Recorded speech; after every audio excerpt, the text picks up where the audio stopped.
বোন, আপনি কি খ্রিস্টান? দুঃখিত, আপনি কি অমুসলিম নাকি মুসলিম? অমুসলিম। অমুসলিম? আমি খ্রিস্টান। খ্রিস্টান? হ্যাঁ, বলুন। আমার নাম এন্না। আমি একজন প্রাইভেট কর্মচারী। আমি যা জিজ্ঞাসা করতে চাই তা হলো ইসলাম ধর্মের শিক্ষা সম্পর্কে আমার একটি সন্দেহ আছে। 5 ওয়াক্ত সালাতের বিষয়ে আমি সম্পূর্ণরূপে একমত। এটি সত্যিই আমাদের শৃঙ্খলাবদ্ধ করার জন্য, এবং আমার মতে এটি কিছুটা কঠিনও বটে, কিন্তু এটি ভালো। দ্বিতীয়ত, রমজান মাসে 30 দিন রোজা রাখাকেও আমি খুব ভালো বলে মনে করি। যে বিষয়টি আমাকে সন্দেহে ফেলে তা হলো বহুবিবাহ। আমার মতে বহুবিবাহ আমাদের মতো নারীদের জন্য অত্যন্ত ক্ষতিকর। যদিও বলা হয় যে এটা ইখলাসের সাথে করা হয়, আমার মতে এটিকে ইবাদতের নামে অন্য কোনো উদ্দেশ্যে ব্যবহার করা হতে পারে। তাহলে অন্য ধর্মে কেন বহুবিবাহ নেই? এবং আমার মনে হয় আমি ভাগ্যবান যে আমি একজন খ্রিস্টান নারী। ধন্যবাদ।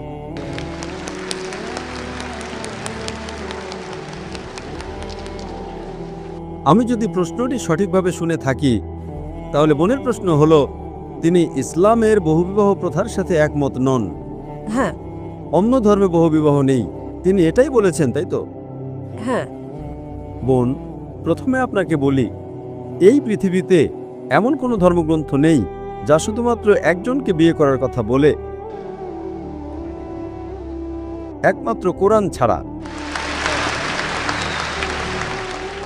আপনি একজন খ্রিস্টান, আপনি বাইবেলের যে কোনো একটা শ্লোক দেখান যেখানে শুধু একজনকে বিয়ে করার কথা বলা হয়েছে। বাইবেলে এমন কিছু নেই। এই পৃথিবীতে কোরআন ছাড়া আর কোনো ধর্মগ্রন্থ নেই যেখানে শুধুমাত্র একজনকে বিয়ে করার কথা বলা হয়েছে, একমাত্র কোরআন ছাড়া। আপনি বাইবেল পড়ুন, বাইবেলের কোথাও বলা নেই যে আপনার কেবল একজন স্ত্রীকেই বিয়ে করা উচিত। আপনি কি দেখাতে পারবেন বোন? আমি শুধু এটাই জানি যে ঈশ্বর যাকে একত্রিত করেছেন, মানুষ যেন তাকে বিচ্ছিন্ন না করে মৃত্যু ছাড়া। শুধু এটুকুই। আমাকে তথ্যসূত্র দিন, বয়ান দেবেন না, প্রমাণ দিন, অধ্যায় নাম্বার, শ্লোক নাম্বার। আমি যেমন বলি, এফিসিয়েন্স অধ্যায় 5 শ্লোক 18 মদ্যপান করো না, প্রভাবস অধ্যায় 24 শ্লোক 1। আমাকে তথ্যসূত্র দিন, ব্যাস। বয়ান দেবেন না। বাইবেলের একটি মাত্র শ্লোক দেখান যেখানে বলা আছে কেবল একজন নারীকে বিয়ে করতে হবে। যদি জানেন বলুন, যদি না জানেন বলুন যে আপনি জানেন না। বয়ান দেবেন না। ঠিক আছে। বোন, আমি বাইবেলের একজন ছাত্র। পৃথিবীতে এমন কোনো হিন্দু ধর্মগ্রন্থ নেই, কোনো বেদ বা ভাগবত গীতার কোথাও বলা নেই যে কেবল একজনকে বিয়ে করতে হবে। পৃথিবীর বুকে একমাত্র ধর্মগ্রন্থ যা কেবলমাত্র একজনকে বিয়ে করার কথা বলে তা হলো কোরআন। আমি আপনাকে বহুবিবাহের উত্তর দেব। প্রথমে আপনাকে আমি সংশোধন করতে চাই। এখন আমি আপনার মূল প্রশ্নে আসছি। বোন, আপনি স্ক্রিনে দেখতে পারেন, অনুবাদ স্ক্রিনে দেখাবে। প্রথমত কোরআন সূরা নিসায় অধ্যায় 4 আয়াত 3 বলছে, তোমরা তোমাদের পছন্দের নারীদের বিয়ে করতে পারো 2, 3 বা 4 জনকে, কিন্তু যদি তোমরা ন্যায় বিচার করতে না পারো তবে কেবল একজনকে বিয়ে করো। এই বাক্যটি যে যদি ন্যায় বিচার করতে না পারো তবে কেবল একজনকে বিয়ে করো, এটি শুধুমাত্র বোন। বোন, আপনি কি স্ক্রিনটা পড়তে পারছেন? ওনাকে বলুন কথা না বলতে, ওনাকে বলুন স্ক্রিনটি পড়তে। বোন, আপনি যদি ইংরেজি বুঝেন আমাকে সরাসরি শুনেন, যদি না বুঝেন দয়া করে স্ক্রিনে দেখুন। কেন আপনি অন্যদের সাথে কথা বলছেন, এর যুক্তি কি? আমাকে দেখবেন না, স্ক্রিনে দেখুন। আমি স্ক্রিনেও আছি। হ্যাঁ, অনুবাদ তো চলছে, তাই না? অনুবাদ কি ঠিক আছে? সঠিক। Hope the translator is doing a good job, huh? So sister, don't talk with the other sister. She will not give the answer. I'm here. Okay? তো এখন বহুবিবাহ নিয়ে আপনার প্রশ্নের উত্তরে আসি। ঠিক আছে। যদি আপনি ধর্মগ্রন্থ পড়েন, যদি আপনি হিন্দু ধর্মগ্রন্থ পড়েন, হিন্দু ধর্মগ্রন্থের রামায়ণে শ্রীরামের পিতা রাজা দশরথের কথা পড়লে দেখবেন তার একাধিক স্ত্রী ছিল। যদি আপনি মহাভারত পড়েন, বোন স্ক্রিনে দেখুন, হ্যাঁ, হ্যাঁ। যদি মহাভারত পড়েন, শ্রীকৃষ্ণের কতজন স্ত্রী ছিল? 2 জন, 4 জন, 100, 1000, 16,108 জন স্ত্রী ছিল। শ্রীকৃষ্ণের 16,108 জন স্ত্রী ছিল, তাহলে মুসলমানরা সর্বোচ্চ 4 জন রাখতে পারবে না কেন? যদি আপনি বাইবেল পড়েন, বাইবেল অনুসারে আব্রাহামের 3 জন স্ত্রী ছিল, সলোমনের 700 জন স্ত্রী ছিল। বোন, আপনি কি খ্রিস্টান? তিনি খ্রিস্টান। হ্যাঁ। সলোমনের 700 জন স্ত্রী ছিল, আব্রাহামের 3 জন স্ত্রী ছিল। বাইবেলের কোথাও বলা নেই কেবল একজনকে বিয়ে করার কথা, কোথাও নেই। কিন্তু কোরআন বলছে সূরা নিসা অধ্যায় নম্বর 4 আয়াত নম্বর 3-এ তোমাদের পছন্দের নারীদের বিয়ে করো 2, 3 বা 4 জনকে, কিন্তু যদি ন্যায় বিচার করতে না পারো তবে কেবল একজনকেই বিয়ে করো। ইসলামের এই বিধানের যৌক্তিক কারণ কি? আপনাকে একটা কথা বলি, ইসলামে বহুবিবাহ বাধ্যতামূলক নয়। এটা বাধ্যতামূলক নয় যে আপনাকে একাধিক বিয়ে করতেই হবে, It is mubah, optional. বাধ্যতামূলক নয়। কিন্তু যদি আপনি একাধিক বিয়ে করেন এবং ন্যায় বিচার করতে না পারেন তবে আপনি সমস্যায় পড়বেন। ঠিক। তাই আপনি যদি একাধিক বিয়ে করতে পারেন, কিন্তু আপনাকে আপনার স্ত্রীদের মধ্যে ন্যায়পরায়ণ হতে হবে। কি কারণে ইসলাম কিছু পুরুষকে একাধিক স্ত্রী রাখার অনুমতি দিয়েছে? আজকের বিজ্ঞান আমাদের বলে যে প্রাকৃতিকভাবে পুরুষ এবং নারী প্রায় সমান অনুপাতে জন্মগ্রহণ করে, কিন্তু আজকের চিকিৎসা বিজ্ঞান আমাদের বলে যে শিশু পুরুষের চেয়ে শক্তিশালী, সে পুরুষের চেয়ে ভালোভাবে রোগের বিরুদ্ধে লড়তে পারে। এই কারণেই শৈশবে শিশুকন্যাদের তুলনায় পুরুষ শিশুদের মধ্যে মৃত্যুর হার বেশি। প্রথমে আপনাকে বলি যে আপনি পুরো পৃথিবী দেখছেন, আজ যদি আপনি বিশ্লেষণ করেন তবে দেখবেন শুধুমাত্র নিউ ইয়র্কে পুরুষের চেয়ে 10 লক্ষেরও বেশি নারী রয়েছে। শুধুমাত্র মার্কিন যুক্তরাষ্ট্রে পুরুষের চেয়ে 40 লক্ষেরও বেশি নারী রয়েছে। শুধুমাত্র রাশিয়াতেই 1 কোটিরও বেশি নারী রয়েছে। তাই আল্লাহ সুবহানাহু ওয়া তাআলা জানেন যে সারা বিশ্বে পুরুষের চেয়ে কত লক্ষ নারী বেশি। তাই যদি আপনি আজ বিশ্লেষণ করেন, হ্যাঁ, এমনকি যদি আমি আপনার সঙ্গে একমত হই যে একজন পুরুষের একজন নারীকে বিয়ে করা উচিত, If one man should marry one woman, if I agree with you, তাহলেও নিউ ইয়র্কে 40 লক্ষের বেশি নারী থাকবে যারা পুরুষ সঙ্গী খুঁজে পাবে না। আপনি যদি আজ বিশ্লেষণ করেন, if you analyze today, চিকিৎসা বিজ্ঞানের দিক থেকে একজন শিশুকন্যা শিশুপুত্রের চেয়ে সুস্থ এবং সবল। জীবন চলার পথে যুদ্ধ, দুর্ঘটনা, মদ্যপানের কারণে যে মৃত্যুগুলো হয় তাতে নারীদের তুলনায় বেশি পুরুষ মারা যায়। ঠিক। তাই এর কারণে আজ ভারত বা অন্যান্য কিছু দেশে যেখানে নারী ভ্রূণ হত্যা এবং নারী শিশু হত্যা হয়, ভারতে নারীর সংখ্যা পুরুষের চেয়ে কম। কেন? কারণ রিপোর্ট অনুযায়ী প্রতি বছর 10 লক্ষেরও বেশি ভ্রূণকে গর্ভপাত করানো হয় যখন জানা যায় যে তারা নারী। তামিলনাড়ু সরকারি হসপিটালের রিপোর্ট অনুযায়ী প্রতি 10 জন জীবন্ত জন্মগ্রহণকারী শিশুকন্যার মধ্যে 4 জনকে হত্যা করা হয়। এর কারণে ভারত এবং অন্যান্য কিছু দেশে নারী জনসংখ্যা কম। কিন্তু যদি আমরা এই শিশুকন্যা হত্যা, এই ভ্রূণ হত্যা বন্ধ করি, তাহলে ভারতেও নারী জনসংখ্যা পুরুষ জনসংখ্যার চেয়ে বেশি হয়ে যাবে। তাই ভারতে এবং অন্যান্য কিছু দেশে বিশ্বের এই মন্দ প্রথার কারণে নারী জনসংখ্যা কম। কিন্তু যদি আপনি নারীদেরকে স্পর্শ না করেন বা হত্যা না করেন, তাহলে ইন্ডিয়ায় পুরুষ জনসংখ্যা নারী জনসংখ্যার চেয়ে কম হয়ে যাবে। তাই আমি আপনাকে প্রশ্ন করছি বোন, হ্যাঁ, যদি আমি আপনার সাথে একমত হই যে প্রত্যেক নারীর কেবল একজন পুরুষকে বিয়ে করা উচিত, শুধুমাত্র নিউ ইয়র্কে 10 লক্ষেরও বেশি নারী থাকবে, শুধুমাত্র আমেরিকা যুক্তরাষ্ট্রে 40 লক্ষেরও বেশি নারী থাকবে, শুধুমাত্র রাশিয়াতেই 1 কোটিরও বেশি নারী থাকবে। যদি একজন পুরুষ একজন নারীকে বিয়ে করে, তাহলে রাশিয়ার এই অতিরিক্ত 1 কোটি নারীর কি হবে? আমেরিকা যুক্তরাষ্ট্রের অতিরিক্ত 40 লক্ষ নারীর কি হবে? তাদের জন্য কি বিকল্প আছে? 2টো বিকল্প। তারা হয়তো এমন একজন পুরুষকে বিয়ে করবে যার ইতিমধ্যে একজন স্ত্রী আছে, অথবা তারা গণসম্পত্তি হয়ে যাবে। গণসম্পত্তি কত কঠিন একটি শব্দ, এটাই সবচেয়ে মার্জিত শব্দ যা আমি ব্যবহার করতে পারি বোন। তাই তার জন্য একমাত্র বিকল্প হলো সে হয়তো এমন একজন পুরুষকে বিয়ে করবে যার ইতিমধ্যে একজন স্ত্রী আছে, অথবা সে গণসম্পত্তি হয়ে যাবে। আমেরিকায় গণসম্পত্তি একটা সাধারণ ব্যাপার, খুবই সাধারণ। গড়ে একজন আমেরিকান পুরুষ একজন নারীকে বিয়ে করার আগে 8 জন ভিন্ন নারীর সাথে যৌন সম্পর্ক স্থাপন করে। সে বিয়ে করার পরে কতজনের সাথে সই তার কোনো পরিসংখ্যান নেই। তাই আমেরিকায় প্রেমিকা থাকাটা সাধারণ ব্যাপার।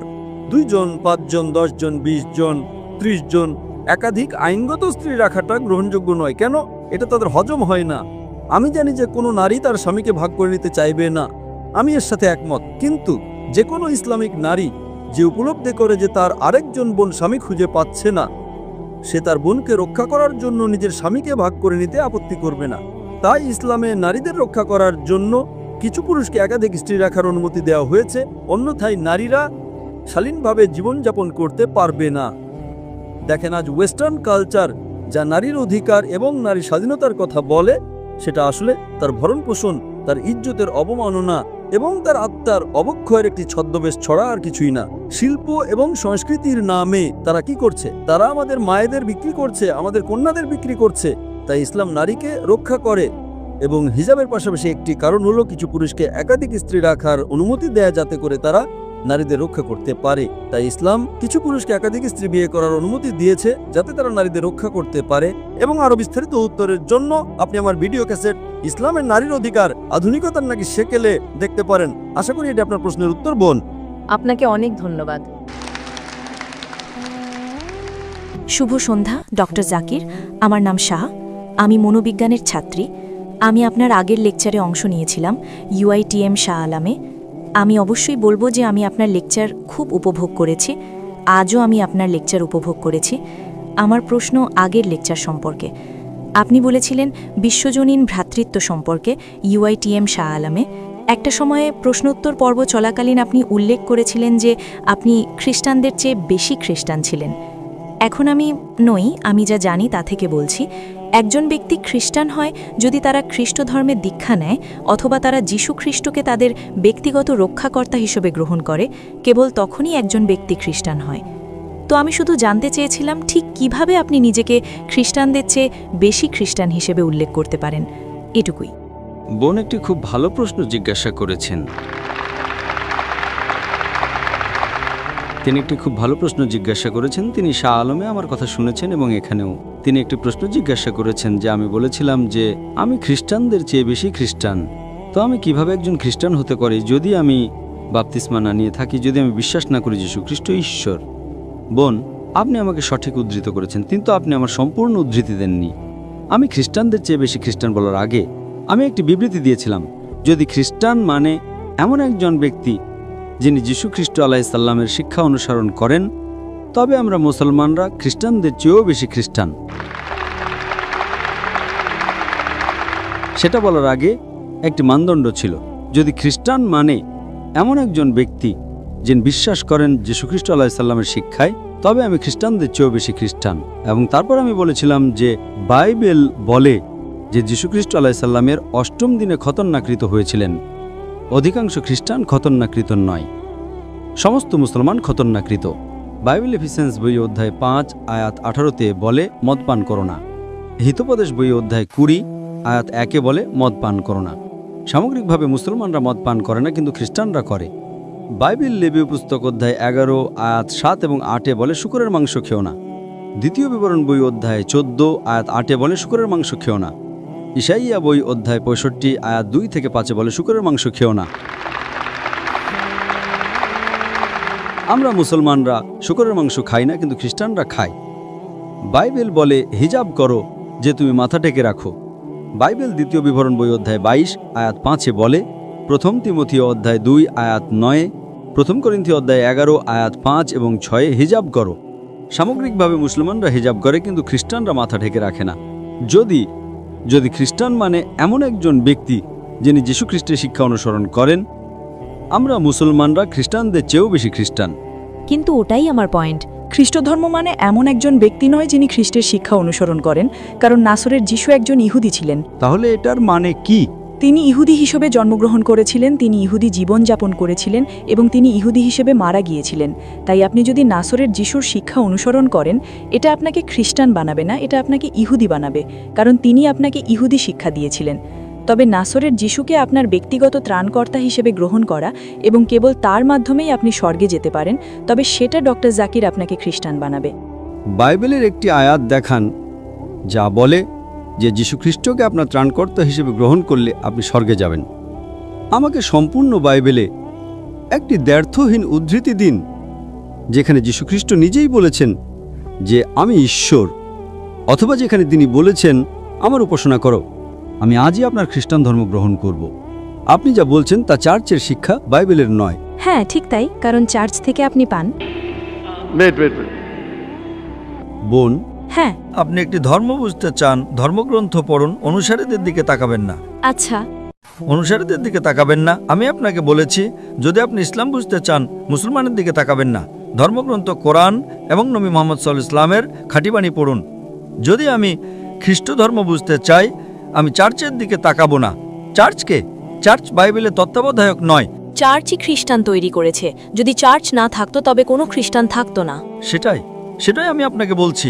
চার্চকে অনুসরণ করবেন না, অনুসরণ করুন যিশু আলাইহিসসালামকে। যদি চার্চ না থাকতো আপনি যীশু খ্রিস্টকে জানতেন না, তাই খ্রিস্টকে জানার জন্য আপনাকে অবশ্যই চার্চকে স্বীকৃতি দিতে হবে। বোন, খ্রিস্ট ধর্ম জানতে হলে আপনাকে বাইবেল পড়তে হবে, চার্চ নয়। দেখুন, আপনি কি জানেন কত ধরনের চার্চ আছে?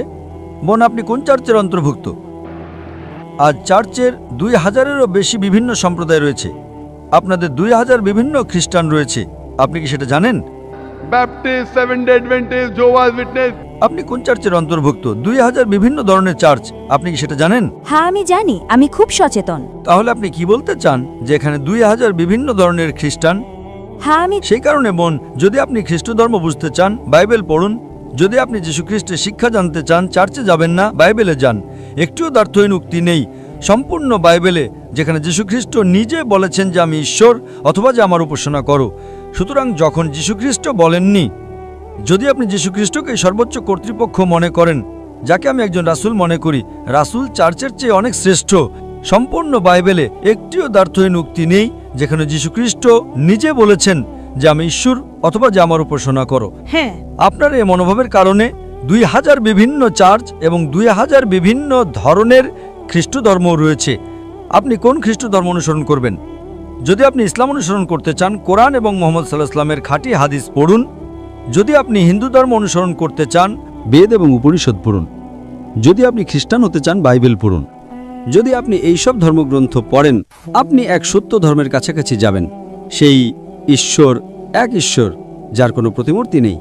সেই ঈশ্বর এক ঈশ্বর, যার কোনো সন্তান নেই, পিতামাতা নেই।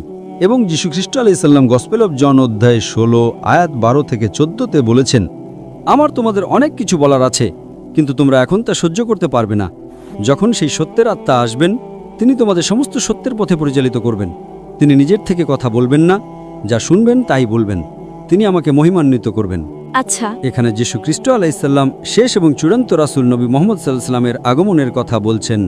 তাই তিনি সবাইকে বলছেন শেষ এবং চূড়ান্ত রাসূলকে অনুসরণ করতে। কিন্তু আপনারা অনুসরণ করতে চান না, কারণ যদি সবাই শেষ এবং চূড়ান্ত রাসূলকে অনুসরণ করে, তাহলে কে চার্চকে অনুসরণ করবে? যীশু খ্রিস্ট কখনো বলেননি চার্চকে অনুসরণ করো। বাইবেলের কোন আয়াত সেটা বলে? বাইবেলের কোন আয়াত? তাই আপনাকে যা বুঝতে হবে, যীশু খ্রিস্ট আলাইহিস সালামের শিক্ষা পড়ুন। যে কেউ আপনাকে দূরে নিয়ে যেতে চায় যীশু খ্রিস্ট আলাইহিস সালাম থেকে, সে ভালো নয়। সেই কারণে আমি বলেছিলাম যে যদি খ্রিস্টান মানে এমন একজন ব্যক্তি যিনি যীশু খ্রিস্ট আলাইহিস সালামের শিক্ষা অনুসরণ করেন, আমি খ্রিস্টানদের চেয়েও বেশি খ্রিস্টান। যীশু খ্রিস্ট খতনাকৃত ছিলেন, আমি খতনাকৃত। এর মাঝখানে এখন চার্চের কি করার আছে? যীশু খ্রিস্ট বলেছেন ওল্ড টেস্টামেন্টের সমস্ত আদেশ মেনে চলো। ওল্ড টেস্টামেন্ট বলেছিল শূকরের মাংস খেও না, তবুও চার্চ বলে শূকরের মাংস খাও। আপনি কাকে অনুসরণ করবেন? কে শ্রেষ্ঠ, যীশু খ্রিস্ট নাকি চার্চ? সেই কারণেই যে কোনো ধর্ম বুঝতে ধর্মগ্রন্থ পড়ুন, আপনি সেই ধর্মের কাছাকাছি যাবেন।